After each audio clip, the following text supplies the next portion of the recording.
There's a number that hunts African podcasting. Not 1 million downloads, not going viral. The number is 5,000. 5,000 listeners.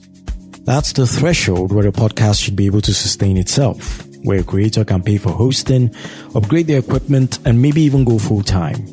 In New York or London, 5,000 dedicated listeners means sponsorship deals, Patreon income, and speaking gigs. In Lagos, Nairobi, or Johannesburg, 5,000 listeners often means still working your day job, still recording in your bedroom at midnight, and still wondering if next month is when you finally call it quits. This is the crisis at the heart of African podcasting in 2026, and it's about to determine whether the continent's audio revolution becomes a global force or remains trapped in someone else's ecosystem. This is Into The Podverse with Tony Doe. Podcast innovations, challenges, opportunities, and culture from an African perspective. Before we continue, a quick word about something I'm building. The Nigerian Podcast Index, or NPI. It's a public, independent directory created to document Nigerian podcasts, not rank them, not review them, just to make them discoverable and preserved. Too many Nigerian podcasts disappear quietly. The NPI exists so our work doesn't disappear with them. One important thing is that your podcast needs an RSS feed. An RSS feed is what makes your podcast a podcast. It's the open pipeline that allows your show to appear across platforms. Without it, your content is locked inside one app and platforms change. With an RSS feed, you own your distribution. Your episodes can travel, be archived, and still be found years from now. If you host a podcast produced in Nigeria or by a Nigerian anywhere in the world, and you have a working RSS feed, I'd love for you to submit it. It's simple, free, and manually verified. Submit your podcast at bit.ly/submityourpodcastng. Now back to the episode. Let me paint you a picture of where we are right now. Nigeria alone has 329 active podcasts. South Africa's podcasting market is exploding, fueled by smartphone penetration, and 11 official languages finally getting their month in audio, or rather their moment in audio. From Kenya to Ghana to Senegal, creators are building shows about everything: society and culture, religion and spirituality, business, sports, mental health, tech, fashion, Afrobeats. The content is there. The audiences are growing. A recent study found that 40% of urban educated users in South Africa and Kenya are monthly podcast listeners. So what's the problem? The problem is that nearly 60% of Nigerian podcasts are hosted on Spotify for creators, platforms headquartered in Stockholm, San Francisco, New York. And when African creators turn to YouTube for monetization, they're earning CPMs that are a fraction of what their counterparts in North America make. Same effort, same creativity, same hustle, a tenth of the revenue, even under more difficult conditions. This isn't just unfair, it's unsustainable.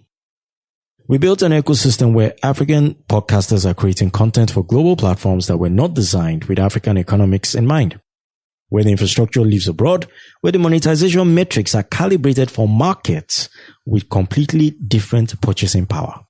It's like being invited to play a game where someone else owns the board, makes the rules, and gets to change them whenever they want. Here's what platform dependency really means on the ground. Last year, a platform could decide to change its algorithm, prioritize short-form content, de-emphasize podcasts in favor of music, shift its creator-front priorities. And African creators would wake up to discover that their shows suddenly less discoverable, their monetization slashed, their years of audience building partially erased. No consultation, no consideration for local market conditions, just a strategic decision made thousands of miles away. And it's not just about money, it's about data too. Now, right now, African podcasters don't have reliable data about their own industry. Who's listening? What is working? What genres are underserved? What regional differences matter? The platforms have this data. They could share it, but building tools specifically for African creators, that's not where their incentives lie. So we're left with what one researcher called the missing piece. Reliable information that helps podcasters and ecosystem supporters make good decisions. You can't build an industry on vibes and guesswork. The July 2026 Radio Broadcasters Convention in Johannesburg has put this front and center. The main session, Unlocking the Podcasting Economy, Strategies for Production, Distribution, and Monetization. Notice what that title assumes, that the economy is currently locked, that African creators need strategies to break into something that should already be accessible to them. That is where we are. This isn't a story about failure. It's a story about a transition point. The vision that is emerging is what industry analysts are calling a middle-class creator economy. A world where a podcast with 5,000 to 10,000 listeners can actually sustain itself financially. Where you don't need to hit 1 million downloads to quit your day job. Where local sponsorships, community support, and Pan-African partnerships create diverse revenue streams. This means several things happening at once. First, homegrown platforms. Not to replace Spotify or Apple Podcasts, but to create African-owned infrastructure. Platforms that understand that a successful podcast in Kampala looks different from one in Copenhagen. Second, local monetization innovation. Learning from what is working. In South Africa, podcasters are experimenting with video hybrid formats for social media amplification. In Nigeria, faith-based podcasts have built massive audiences around community and spirituality, models that traditional advertising metrics don't capture, but that represent real economic value. Third, measurement partnerships. Building credible audience data. The Nigerian Podcast Index, launched just this year, is a perfect example. Make the ecosystem visible first, then make it sustainable. And fourth, this is crucial.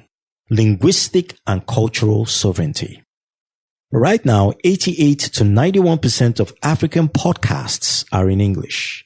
That is not because English is everyone's first language. It is because that is what the global platforms prioritize. It is what the algorithms favor, and it is what advertisers understand. But Africa has over 2,000 languages. Platforms like Lelapa AI in South Africa are building tools to help creators produce content in all official 11 languages. That's not a nice to have. It is actually what unlocking the full market looks like. Now, here's what is really at stake. Africa has the world's youngest population. The median age in Nigeria is 18. In Kenya, it is 19. These are digital natives who prefer on-demand, personalized audio content that reflects their language, identity, and values. The decisions being made right now about infrastructure, monetization, data ownership, platform dependency, these decisions will shape not just African podcasting, but global audio culture for the next 30 years. When African creators can sustainably tell African stories, the whole world benefits. We're talking about perspectives on tech, democracy, climate, entrepreneurship, culture, faith, identity that don't exist anywhere else. But that future isn't inevitable. It requires building different infrastructure, asking different questions, refusing to accept the only path to success is through platforms that treat African audiences as an afterthought. The 5,000 listener problem isn't just about money. It's about who gets to build the future of audio. Whether African podcasters will be architects or tenants in the next era of media. The tools are emerging. The audiences are growing. The talent has always been there. Now comes the hard part. Building an economy that actually works for the people creating the value. 5,000 listeners, that's not just a number. It is a threshold, a test. And the answer we give will echo for decades.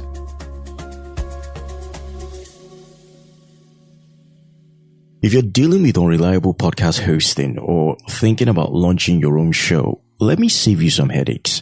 Into the Podverse runs on RSS.com, and switching to them was one of the better decisions I made for this podcast. No mysterious downtime, no confusing dashboard, no support tickets that disappear into the void. I've set up an affiliate link in the show notes. Yes, I get a commission if you use it, but I'm telling you about them because they actually work. If you need dependable hosting, give them a look. That's it for this episode. Subscribe, share, and connect at Tony Doe Media. See you in the Podverse.